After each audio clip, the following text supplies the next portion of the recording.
নমস্কার, আমি অসীম অধিকারী নিয়ে এলাম কাউন্টিং এ আপনার ডিউটি পড়েছে, আপনি কি করবেন। আমি শুধু আজকে এই ভিডিওর মধ্যে দিয়ে ইভিএম কাউন্টিং সম্বন্ধে যাবতীয় কথা আপনাদের সঙ্গে আলোচনা করতে চলেছি। বিষয়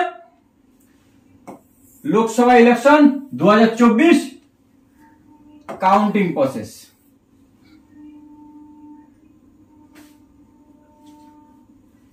আমার এই ভিডিওটা শুধুমাত্র কিন্তু ট্রেনিং পারপাস, ইসিআর কোনো রুল ভায়োলেশন করার কোনো উদ্দেশ্য বা মনোবৃত্তি আমার কিন্তু নেই।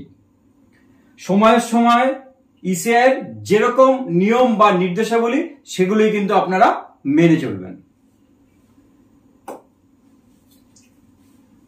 ক্রস চেকিং অফ অবজারভার, এটাই হচ্ছে মূল। আপনি কাউন্টিং স্টাফ হিসাবে কাউন্টিং হলে রয়েছেন, আপনার টেবিলে সিইও আসছে, আপনি তার রেজাল্ট দেখছেন, নোট করছেন এবং রুম ইনচার্জ ইআরও বা আরও রয়েছেন, ওনাকে আপনি পাঠাচ্ছেন। সেই যে কাউন্টিং হচ্ছে সেখানে অবজারভার ওনার ইচ্ছানুসারে দুটো ইভিএম প্রতি রাউন্ডে উনি ওনার স্টাফ দিয়ে উনি চেক করাবেন। তাতে যদি কোনো ভুল ত্রুটি পাওয়া যায় এই রিচেকের সময়, তাহলে সেই টেবিলে যিনি আছেন তার কিন্তু সত্যিকারের সর্বনাশ। অর্থাৎ প্রথম আমি এটা দিয়ে শুরু করলাম, কাউন্টিং এ রেজাল্ট দেখেছেন, কাউন্টিং সুপারভাইজার রয়েছেন, কাউন্টিং অ্যাসিস্ট্যান্ট রয়েছেন এবং একজন ইমো রয়েছেন। তিনজনে মিলে এমন ভাবে কাজটি সম্পন্ন করুন যাতে সংখ্যা তথ্য লিখতে গিয়ে কোনো ভুল না হয়। এ ভুল করবেন না, করবেন না, করবেন না, তাহলে কিন্তু আপনার বাঁচার কোনো রাস্তা নেই। অর্থাৎ যা পেয়েছেন সেটাই লিখুন, কারণ ক্রস চেকিং হচ্ছে। আমি উদাহরণ দিয়ে বলি, আপনার 7 নম্বর রাউন্ডে গিয়ে আপনার ভুল ধরা পড়লো, তাহলে কিন্তু আপনার পিছনে 6টা রাউন্ডও কিন্তু ওই সিও গুলো কিন্তু রিচেক হতে পারে। ফলে খুব সাবধান। রিচেকের যে বর্ণনা আমি সেটাই বলেছি।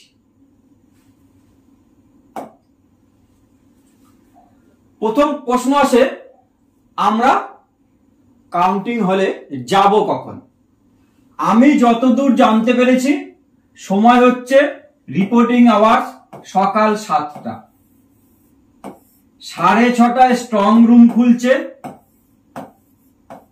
এই 7টার টাইমটা আপনারা লাস্ট ট্রেনিং এ সঠিকভাবে জেনে যাবেন যে 6টা না 7টা। এই নিয়ে এখন আমাকে কমেন্টে কেউ নির্দিষ্ট প্রশ্ন করবেন না। লাঞ্চ ব্রেক নেই, লাঞ্চ ব্রেক নেই। কাউন্টিং শুরু হয়ে গেছে, যতক্ষণ না শেষ হবে ততক্ষণ কোনো লাঞ্চ ব্রেক থাকছে না। অনলি ফ্রি হ্যান্ড এন্ট্রি, অর্থাৎ কাউন্টিং হলে প্রথমে 100 মিটার দূরে কাউন্টিং হল থেকে একটি চেকপোস্ট থাকছে। কাউন্টিং হলের মেন গেটে একটি চেকপোস্ট থাকছে। প্রতি রুমের বাইরে চেকিং হচ্ছে। একটি পেন, একটি কাগজ নিয়েও আপনি ঢুকতে পারবেন না, মোবাইল আর ব্যাগ তো দূরের কথা।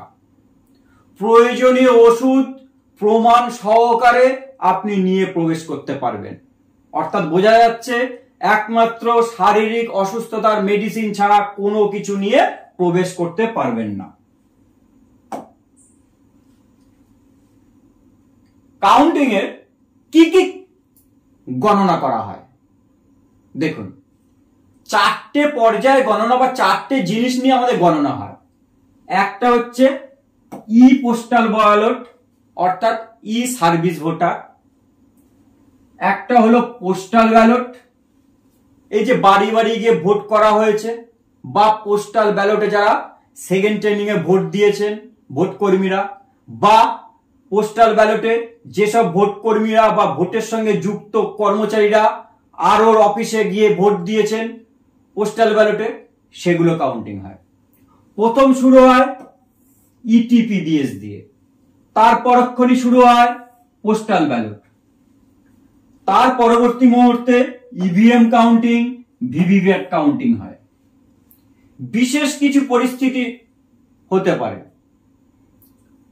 পোলিং পার্টিরা ভোট করার সময় ভোট শেষে ক্লোজ বটন চাপেনি, ভোট কর্মীরা ভোটের দিন সিআরসি করেননি, মক পোলের পর সিআরসি না করে অ্যাকচুয়াল পোল শুরু করে দিয়েছেন, সেটা হতে পারে।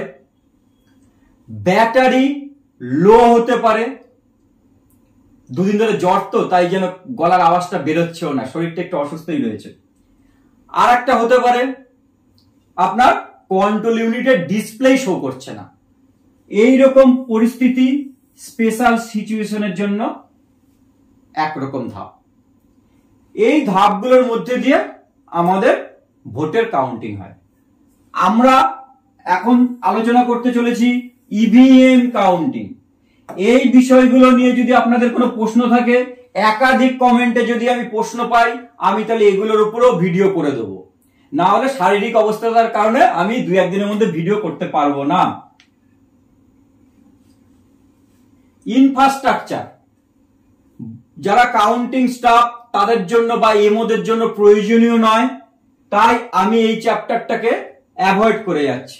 কি স্ট্রং রুম ইন্সপেকশন, কাউন্টিং সেন্টারের অ্যারেঞ্জমেন্ট, কাউন্টিং হলের অ্যারেঞ্জমেন্ট, এইরকম যাবতীয় মিডিয়া, সিকিউরিটি অ্যারেঞ্জমেন্ট, যেটুকু বললে না হয় সেইটুকুই বলছি। কাউন্টিং হলে কমিউনিকেশনের জন্য table, chair, telephone, STD, fax, computer, printer, scanner এবং একদম উপযুক্ত স্পিড যুক্ত ইন্টারনেট কানেকশন থাকতেই হবে।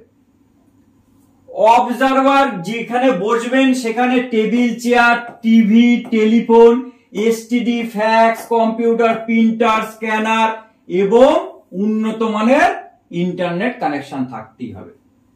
একটি মোবাইল রুম থাকছে, তবে কাউন্টিং পার্সোনালদের জন্য কিন্তু নয়। ক্যান্ডিডেট বা ক্যান্ডিডেটের এজেন্টদের মোবাইল একটি ঘরে রাখার ব্যবস্থা করা হয়েছে আমি যতদূর জানতে পেরেছি। বা ক্যান্ডিডেট বা ক্যান্ডিডেট এজেন্ট যদি ভাবে ফোন করার প্রয়োজন আছে, তাহলে কিন্তু তারা সেই রুমে গিয়েই ফোন করতে পারবে। এছাড়া কিন্তু মোবাইল অবজারভার ছাড়া কারো অ্যালাউ নয়। আরো অফিসারদের একমাত্র অ্যালাউ যখন ওনারা পোস্টাল ব্যালট যখন কাউন্ট করবেন, তার আগে ওনাদের মোবাইলে যে ওটিপি আসবে তার জন্য। আমি যতদূর জানি আপনাদের সঙ্গে শেয়ার করছি। আর আইডেন্টি কার্ড বিভিন্ন কালারের হতে চলেছে, অর্থাৎ কাউন্টিং সুপারভাইজার, কাউন্টিং অ্যাসিস্ট্যান্টদের জন্য যতদূর জানি গাঢ় সবুজ, হালকা সবুজ। একইভাবে এমওদের আলাদা, এজেন্টদের আলাদা এবং যেসব স্টাফ যুক্ত থাকছে সিইউ বয়ে নিয়ে আসার জন্য কি হলের মধ্যে এআরওকে সাপোর্ট দেওয়ার জন্য বা তাকে সহযোগিতা করার জন্য, ওনাদের কিন্তু আই কার্ডের কালার আলাদা থাকছে, যাতে চেকিং পয়েন্টও যারা থাকবেন ওনাদের প্রবেশে বা ওনারা যাদের প্রবেশ করাবেন সেক্ষেত্রে সুবিধা হয়। Arrangement at counting centre for আরও, শুধুমাত্র এই পয়েন্টের জন্য এই পাতাটা রেখেছি। Only ECI observer is allowed to use mobile phone inside the counting হল। এছাড়া আর কেউ হলের ভিতরে মোবাইল ব্যবহার করতে পারবেন না।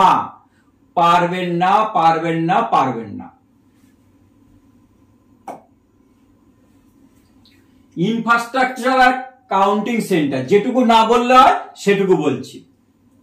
যথেষ্ট পরিমাণে স্পেস থাকবে রুমে, যথেষ্ট পরিমাণে লাইট থাকবে, উপযুক্ত জেনারেটর থাকবে, ফায়ারের অসুবিধা বা সুবিধার জন্য নির্দিষ্ট পরিমাণ স্টাফ থাকবে এবং যদি পার্মানেন্ট কোনো স্ট্রাকচার না হয় কাউন্টিং হলে, তার জন্য কিন্তু ইসিআর থেকে পারমিশন নিতে হবে যে এটি পার্মানেন্ট স্ট্রাকচার নয়, এখানে কাউন্টিং হচ্ছে। কিন্তু আমি যতদূর জানি সেরকম এবছর নেই, সব পার্মানেন্ট স্ট্রাকচার, অর্থাৎ কলেজ বা বড় স্কুল এই ধরনের ক্ষেত্রে কাউন্টিং হল হচ্ছে। কাউন্টিং স্টাফরা যেখানে বসছেন সেখানে ওই মুরগির খাঁচার মতো যে নেট দিয়ে ঘর থাকে সেরকম আবদ্ধ ঘর থাকবে, তার বাইরের দিকে এজেন্টরা বসবে। প্রতিবার যেরকম হয় ঠিক এবারও সেরকম হচ্ছে। ভিভিপ্যাট যেখানে কাউন্টিং হবে সেখানে আবার রুমগুলোকে 6 ফুট বাই 6 ফুট 8 ফুট করে পুরো আবদ্ধ করে দেওয়া হয়েছে। এই জালিগুলোর মাঝখানে একটি ছোট্ট ছিদ্র থাকছে, সেখান থেকে পোলিং এজেন্ট না, কাউন্টিং এজেন্টদের আপনি সই সাবত করাতে যেটুকু লাগবে সেইটুকু ফাঁকা রাখা হচ্ছে এবং উপযুক্ত পরিমাণে ব্যবস্থা কিন্তু খুব সুসংঘবদ্ধভাবে করা হচ্ছে। প্রতি হলে একটি সাদা বা কালো বোর্ড বা টিভির ডিসপ্লে থাকছে বা বড় মনিটর থাকছে। অনেক বড় করে ফেলছি না বকে বকে, ঠিক আছে কমিয়ে দিচ্ছি। আর এখানে স্ক্রিনশট যদি আপনারা নিয়ে নিন বা পড়ে নেন, আমি সরে গেছি।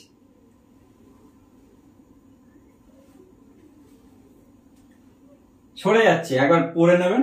এগুলো কি বলতে টেবিলে মানে কাউন্টিং এজেন্ট থাকতে পারবে বা যেখানে ট্যাবুলেশন হচ্ছে সেখানে থাকতে পারবে, সেই হিসেবে করেছিলাম। কি কি মেটেরিয়াল আপনারা টেবিলে পাবেন, এতগুলোর মধ্যে আমার যেটুকু মনে হয়েছে 17C পার্ট 2 খুব ইম্পর্টেন্ট, আর কার্বন পেপারটা খুব ইম্পর্টেন্ট, আর গ্রিন পেপার সিল অ্যাড্রেসটা কাটার জন্য একটা কাঁচি বা ব্লেড। আমি ওই প্রসঙ্গে আসছি কিভাবে কাটবে, এই ব্লেডটা ইম্পর্টেন্ট বলে মনে হয়েছে। আর যারা সিলিং এ থাকবেন তাদের ক্ষেত্রে গালা, স্টোভ এইসবগুলো প্রয়োজন।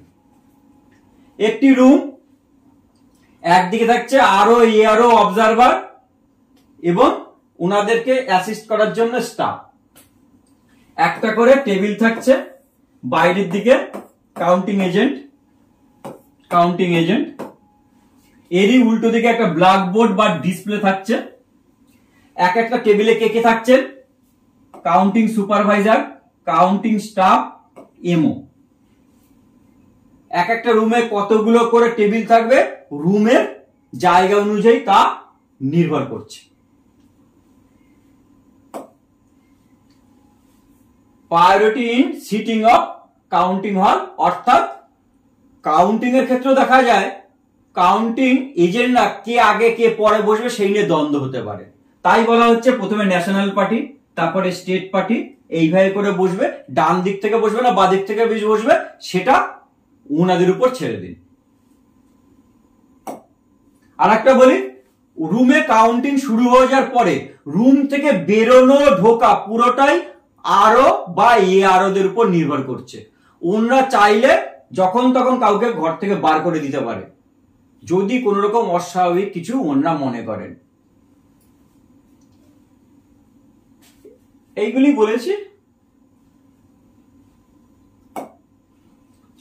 ভিডিওগ্রাফি সবসময় হচ্ছে, ভিডিওগ্রাফি প্রতি হলে সবসময় হচ্ছে, প্রতি ক্ষেত্রে ভিডিওগ্রাফি করা হবে।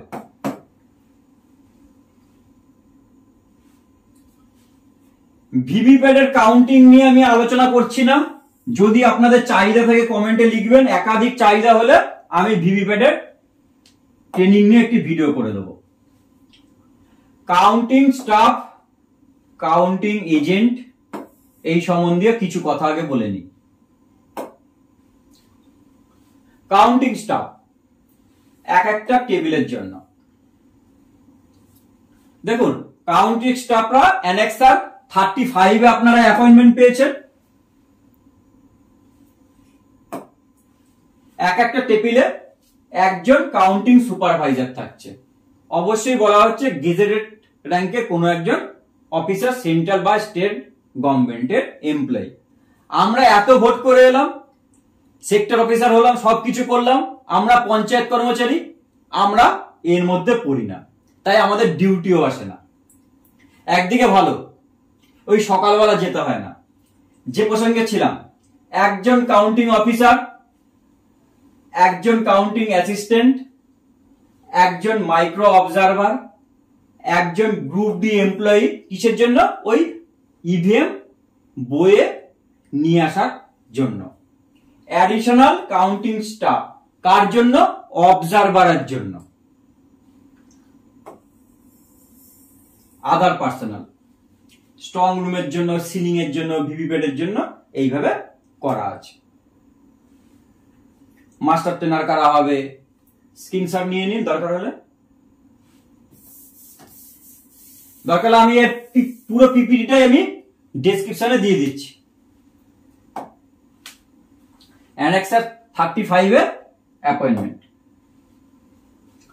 সংক্ষেপে দেখে নিন, তাহলে সুবিধা হবে। Counting personnel oblique agent at each table.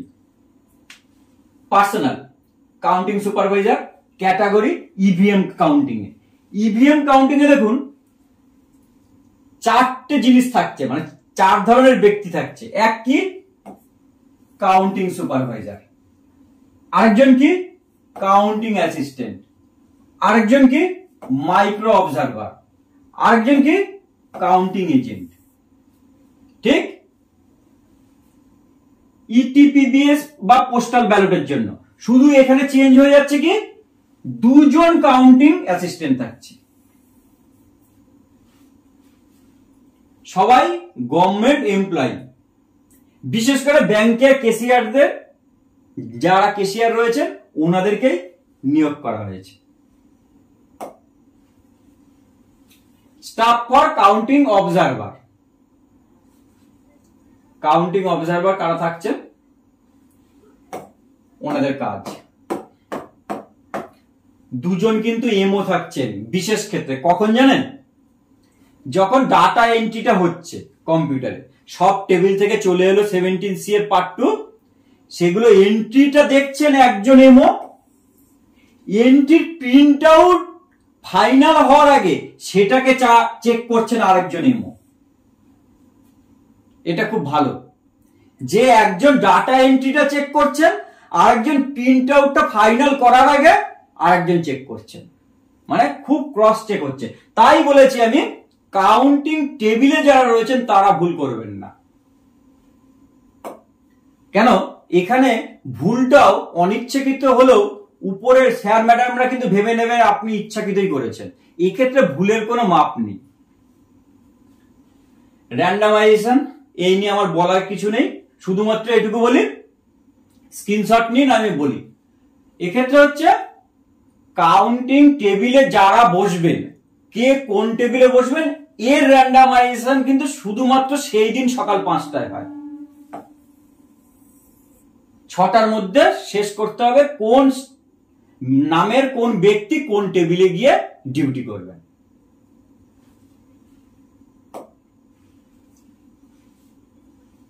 Form 18 counting এজেন্টদের নিয়োগপত্র।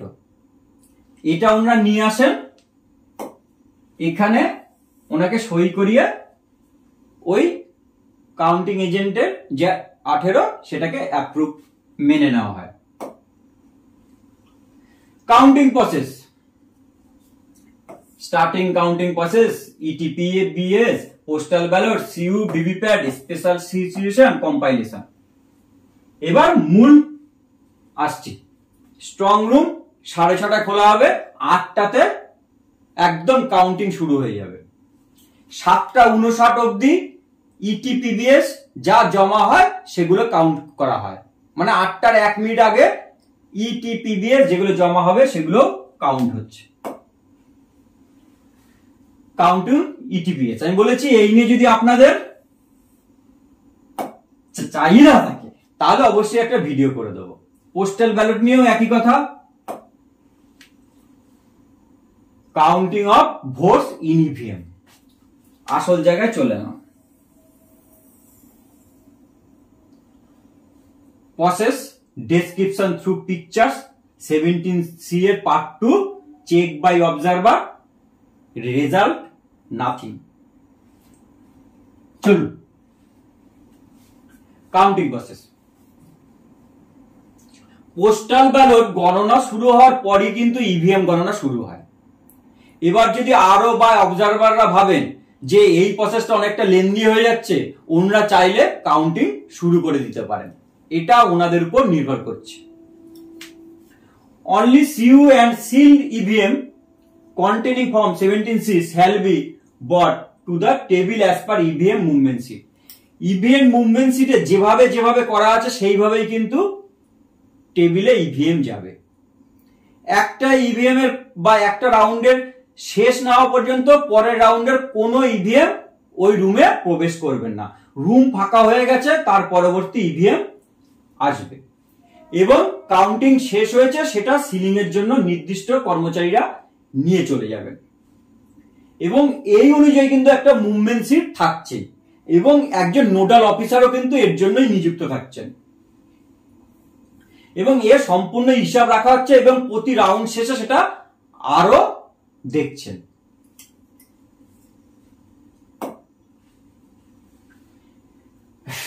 দেখুন, ইভিএম গুলি ক্রমানুসারে বিতরণ করা হবে পরপর।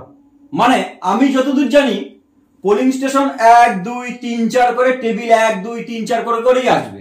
এরপরেও যদি চেঞ্জ হয় সেটা আরো বা অবজারভারের উপর নির্ভর করছে।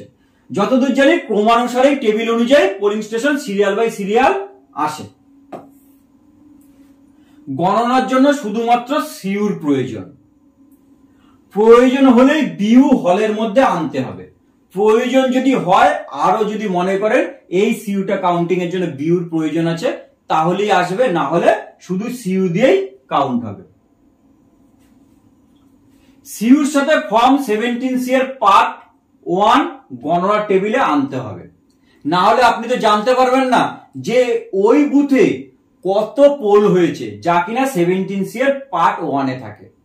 আর আপনারা কাউন্টিং করে যে রেজাল্ট লিখবেন সেটা হচ্ছে 17C এর পার্ট 2 তে এবং দেখবেন সেখানে প্রি প্রিন্টেড ক্যান্ডিডেটের নাম লেখা রয়েছে।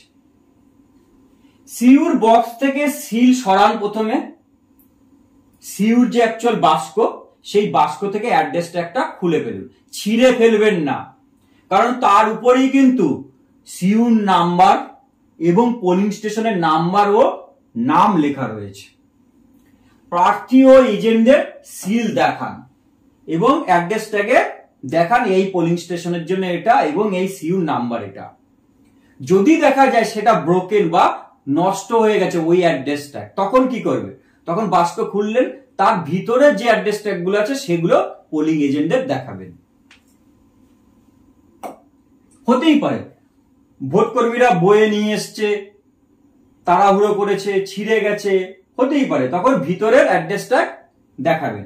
কারণ ভিতরে আপনি 3টে কিন্তু অ্যাড্রেস ট্যাগ পাচ্ছেন, ব্যাটারির বাইরে, ক্যান্ডিডেট সেটের বাইরে এবং রেজাল্ট সেকশনের আউটার ডোরের বাইরে।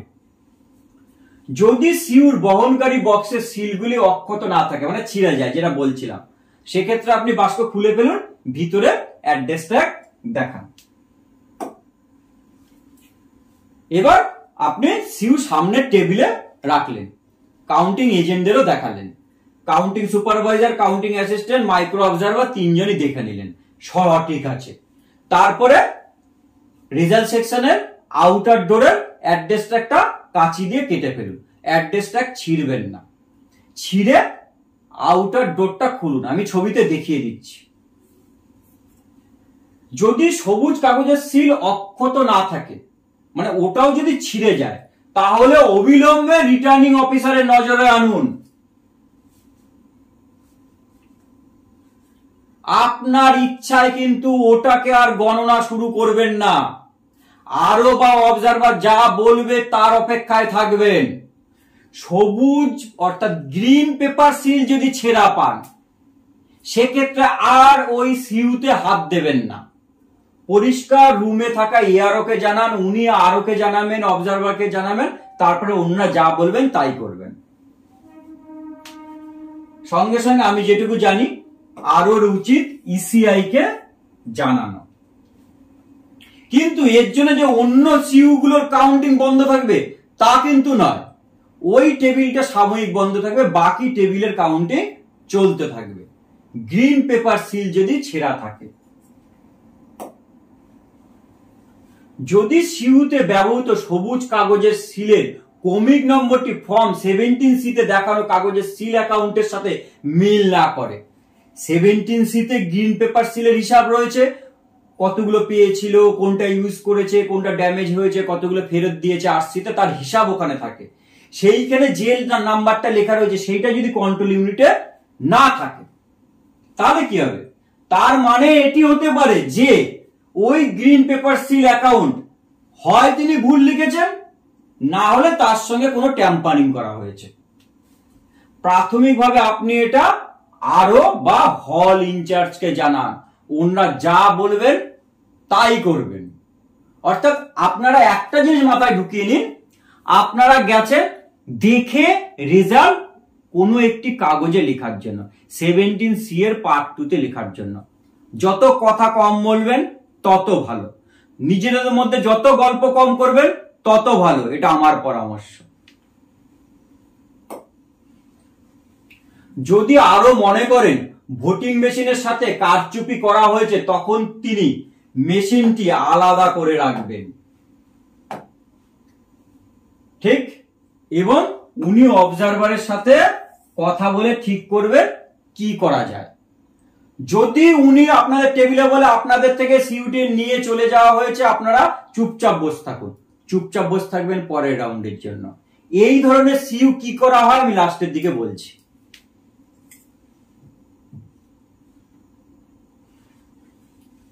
আরও উচিত বিষয়টি ইসিআই কে রিপোর্ট করা। আইন অনুযায়ী কোনো ভোটিং মেশিনের কারচুপির প্রমাণ পাওয়া গেলে পুরো গণনা স্থগিত করার প্রয়োজন নেই, শুধুমাত্র ওই টেবিলটাই বন্ধ থাকবে। তাই আরও উচিত অন্যান্য ভোট কেন্দ্রের ক্ষেত্রে গণনা চালিয়ে যাওয়া। বাস্ক খুলেছেন, কন্ট্রোল ইউনিট আপনি এইভাবে দেখতে পাচ্ছেন। এখানে একটা অ্যাড্রেস ট্যাগ পেলেন, ব্যাটারির উপর একটা অ্যাড্রেস ট্যাগ পাবেন, ক্যান্ডিডেট সেটের উপর একটা অ্যাড্রেস ট্যাগ পাবেন। আপনাকে কিন্তু কাটতে হবে এটা, কাঁচি দিয়ে হালকা করে সুতলিটা কাটুন, অ্যাড্রেস ট্যাগটা পাশে রেখে দিন, এই বাইরের কম্পার্টমেন্টটা শুধু খুলবেন, ঠিক? এজেন্টদের দেখিয়ে দিয়েছেন, পাওয়ার সুইচটা পিছন দিকে অন করলেন, এখানটা কেটেছেন। এই যে আউটার ডোর, এখানে আপনি গ্রিন পেপার সিল পাবেন। গ্রিন পেপার সিলে আপনি একটি নাম্বার পাবেন। যদি প্রথমে দেখতে পান যে একটুখানি আঙ্গুল দিয়ে টান দিলেই আঠাটা উঠে আসছে, তাহলে সেইভাবে খুলবেন। এর উপরে নাম্বার বরাবর কখনো ছিড়বেন না। যদি আঠা না খুলতে পারেন, কাঁচি দিয়ে আস্তে করে কাটবেন, যাতে এই যে পোর্শনে যে আপনার নাম্বার রয়েছে গ্রিন পেপার সিলে, সেটাকে কেটে ফেলবেন না। এই আউটার ডোরটা খুললেন, তাহলে আপনার এখানে সবুজ আর লাল দুটো টিপ দেখতে পাবেন, একদম একটা রেজাল্ট, একটা প্রিন্ট। রেজাল্টের উপরে সবুজ পাবেন, গ্রিন পাবেন, আর প্রিন্টের উপরে রেড টিপ পাবেন। টিপ বলেই বলছি, এরকম এইখানটা জাস্ট আঙ্গুল প্রেস করে চাপ দেবেন, এখানটা ছিঁড়ে যাবে। এই যে দরজা, এখানে কিন্তু স্পেশাল ট্যাগ লাগানো রয়েছে, এই দরজা কিন্তু খুলবেন না, ছোট দরজা খুলবেন না, খেয়াল করুন। এটা বড় দরজা, বড় দরজা খুলে ফেলেছেন, এই ছোট দরজাটা খুলবেন না। স্পেশাল ট্যাগ ছিঁড়বেন না, গ্রিন পেপার সিল ছিঁড়ে ফেলবেন না। এইখানে চাপ দিয়ে, সবুজ বটমটা চাপ দিয়ে শুধু রেজাল্ট যে বটম রয়েছে সেটাকে দেখুন। চাপ দিলেন, প্রতিটি প্রার্থীর মোট ভোট প্রদর্শিত হবে। এটি সমস্ত এজেন্টকে দেখাবেন, তারপরে নোট করবেন। এজেন্টরা যদি বলে যে আরেকবার দেখান, আপনি রেজাল্ট আরেকবার দেখাবেন, কিন্তু আপনারা লিখতে গিয়ে কিন্তু ভুল লিখবেন না। দায়িত্ব নিয়ে বলবো, কাউন্টিং সুপারভাইজার খুব মনোযোগ সহকারে দেখে তবেই লিখবেন। 17C আপনাকে অনেকগুলো করতে হবে, পার্ট 2টা এজেন্টদের দিতে হবে, দুটো কপি আপনার, একটা আরোকে দিতে হবে, একটা আপনার কাছে থাকবে। তাই খুব ধৈর্য নিয়ে করবেন। একটা প্লেন আগে হাতে লিখে ফেলুন, তারপরে সেইটা দেখে দেখে একবার চেক করে নিন, আরেকবার রেজাল্ট, তারপরে সুন্দর করে লিখুন। কাউন্টিং সুপারভাইজার ফর্ম 17C এর পার্ট 2 এর ফলাফল নোট করবেন। প্রয়োজনে প্রার্থী বা এজেন্টদের ফলাফল দেখানোর জন্য আবার রেজাল্ট বটন চাপবেন। ফলাফল নোট করার পরে ফলাফল বিভাগের কভার বন্ধ করুন এবং সিইউটিকে সুইচ অফ করুন। এই তো প্রসিডিওর, এইটুকু প্রসিডিওর কিন্তু খুব মনোযোগ সহকারে দায়িত্ব নিয়ে করতে হবে। The part 2 17C will be prepared in duplicate using carbon copy. আপনি বাকিগুলো কার্বন কপি করতে পারেন। এজেন্টদের যেগুলো দেবেন, কাউন্টিং এজেন্টদের, ওনাদের জন্য কার্বন কপি করতে পারেন। Original copy will go to RO's table for round wise tabulation work. Original copy আপনার হল ইনচার্জ এআরও বা আরও টেবিলে আপনাকে দিতে হবে। রিকোয়েস্ট ক্যান্ডিডেট বা agent present at table to also sign. এই সবগুলো লেখার পরে আপনি এজেন্টদের সই অবশ্যই করাবেন। কাউন্টিং এজেন্টদের সই কিন্তু অবশ্যই করাবেন। New 17C part 2। এই 17C এর পার্ট 2 তে আপনাকে এই লেখাটা হাতে লিখতে হবে। আগে দেখিয়ে নি, signature of the counting supervisor. Counting সুপারভাইজারের সই, এখানে ক্যান্ডিডেট বা ইলেকশন এজেন্ট বা কাউন্টিং এজেন্টের নাম, তাদের সই। এই যে জায়গা আর এই যে জায়গা, এই মাঝখানে এই লেখাটা লিখতে হবে। কি? We here by certify. এটা বুঝতে পারছেন না? এখান থেকে দেখুন, we here by certified that CU number, একাধিক সিইউ কিন্তু হতে পারে, ইজ বা are the same which were used in the polling station. আমাদের টেবিলে যে পোলিং স্টেশনের জন্য সিইউ আসার কথা ছিল সেটাই এসেছিল, সেই সিইউ নম্বর এই এবং পোলিং স্টেশনের নম্বর এই লিখে কিন্তু আপনাকে হাতে 17C এর পার্ট 2 রেডি করতে হচ্ছে। এটা কিন্তু এবার নতুন। এখানে ক্যান্ডিডেটের নাম আপনারা প্রি প্রিন্টেড পাবেন। কার্বন কপি করছেন। ভোট গণনার শেষে প্রত্যেকটি কার্বন কপি কাউন্টার সুপারভাইজার একটি খামে ভরে সই ও বর্ণনা লিখে সেটি জমা করবেন। দেখুন, প্রতি রাউন্ডে আপনি কি করেছেন, আরো টেবিলে আপনি পাঠিয়ে দিয়েছেন, এজেন্টদের দিয়ে দিয়েছেন, আর আপনাদের কাছে কিন্তু একটা করে কপি আপনার কাছে থেকে যাচ্ছে। কার্বন কপি একটা করে 17C এর পার্ট 2 একটা করে থেকে যাবে। ওগুলো আপনি কি করবেন, আপনার ভোট কাউন্টিং টেবিলে শেষ হয়ে গেলে সবগুলো একটা খামে ভরতে হবে। আপনার টেবিল নম্বর, আপনার নাম, আপনার যতটা ওখানে কলম আছে সব লিখে খামটা জমা করতে হবে। মানে আপনি ওর জন্য দায়ী হয়ে গেলেন যে আপনার টেবিলে এইগুলো কাউন্টিং হয়েছিল, তার 2 কপি এই খামে রয়েছে এবং সেগুলো দিনের শেষে আপনি আরোকে জমা করছেন। খুব চাপের না? After the result has been noted in part 2 of form 17C, the cover of result section shall be closed and the CU should be switch off. শেষ হয়ে গেছে, সুইচ অফ করলেন। তারপরে সেগুলোকে সিলিং এর জন্য পাশে নামিয়ে রাখলেন, যে কর্মচারীরা রয়েছে ওনারা নিয়ে চলে যাবে।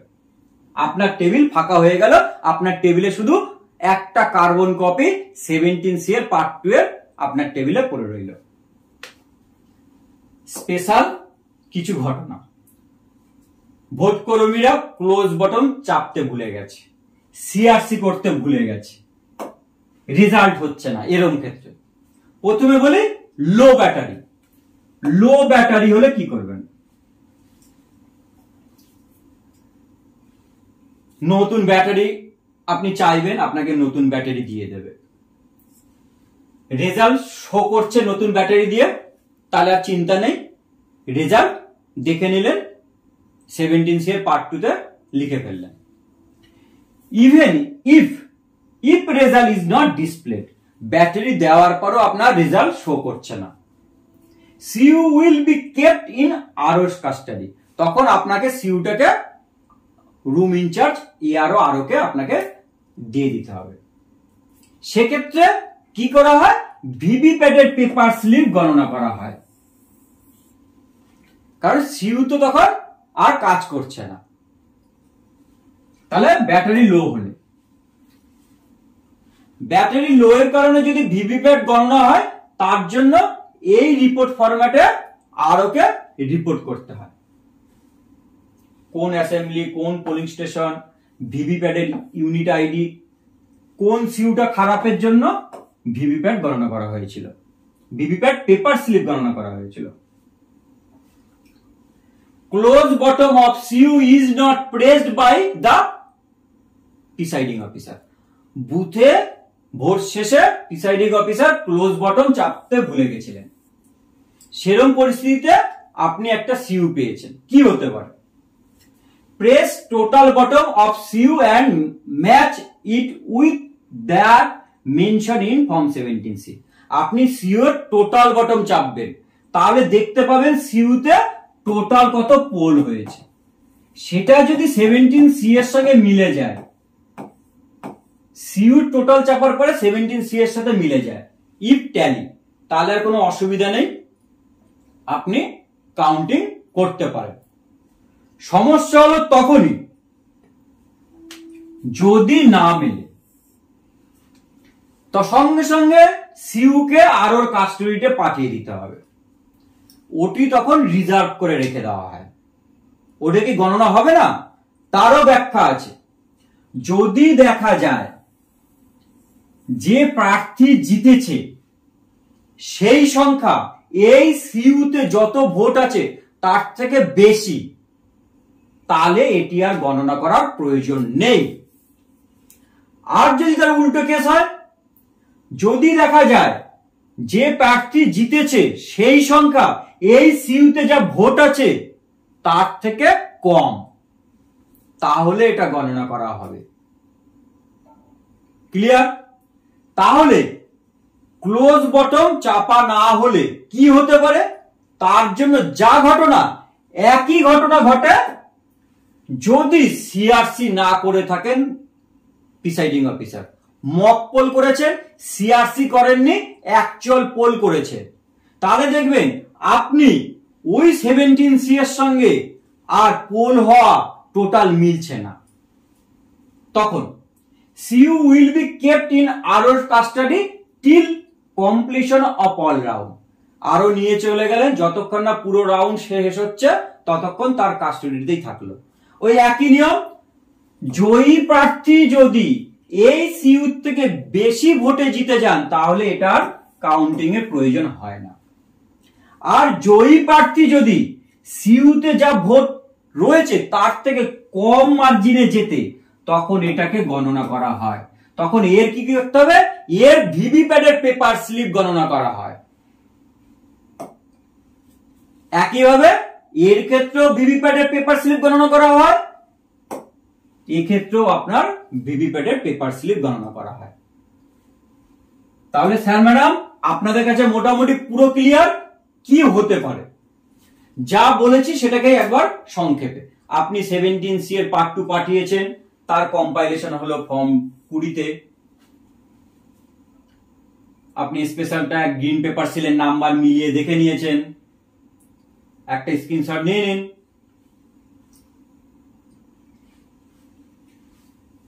একবার ঝালিয়ে নিন, আমার আপনাকে সিউ এসছে, অ্যাড্রেসটা আস্তে করে কেটেছেন, গ্রিন পেপার সিল আস্তে করে খুলেছেন, বাইরের দরজা খুলেছেন, স্পেশালটা খুলবেন না, এখানে সবুজ টিপটাকে চাপ দিয়েছেন, রেজাল্ট চেপেছেন,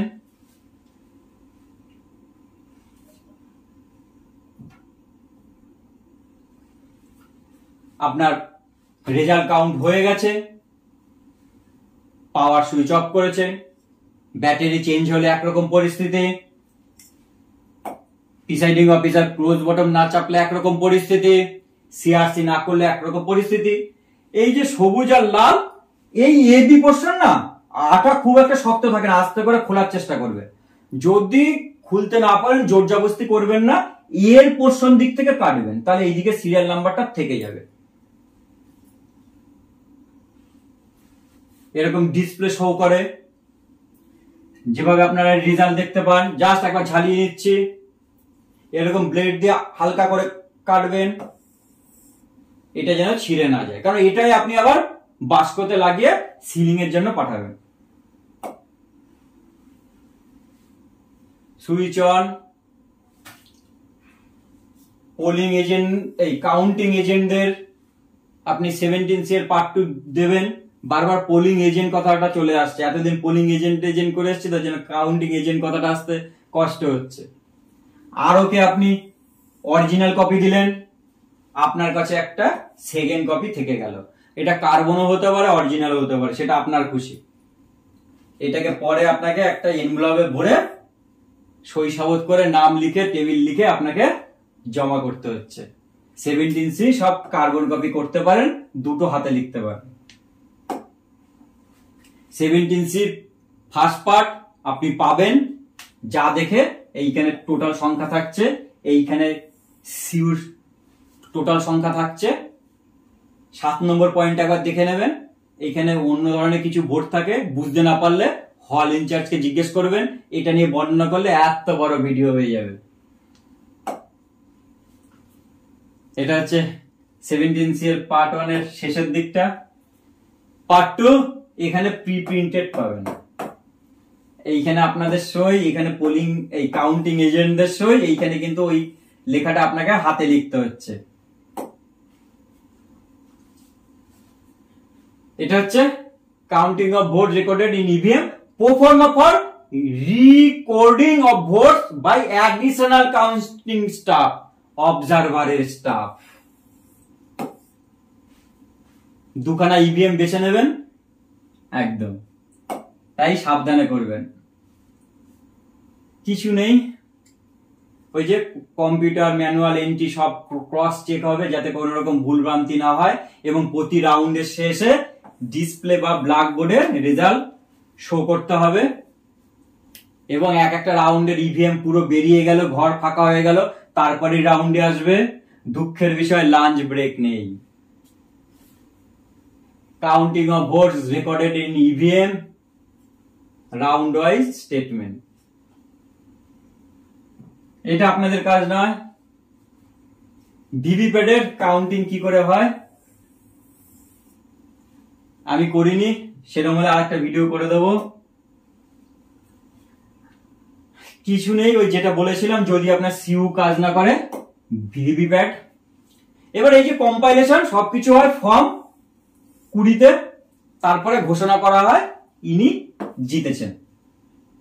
এই একটা কাগজের জন্য এত লড়াই। এখানেই ওই কম্পাইলেশনটা একটুখানি শর্ট আকারে করে দিয়েছি।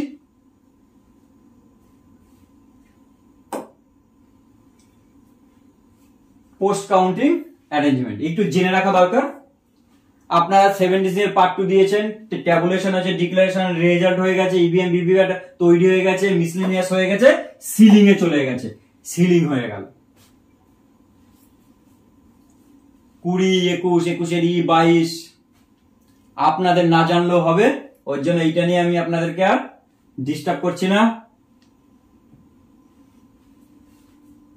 Ceiling of EVM VVPAT and other material, এর জন্য আলাদা স্টাফ থাকছে, এটাও আপনাদের ভাবনার বিষয় নয়। মিসলেনিয়াস ওই যে এগুলো ব্যাটারি ফ্যাটারি হানা টানা, ব্যাস আর কিছু নেই। একটাই কথা, খুব সাবধান, লিখতে গিয়ে ভুল লিখবেন না, একদম এইটা মাথায় রাখবেন।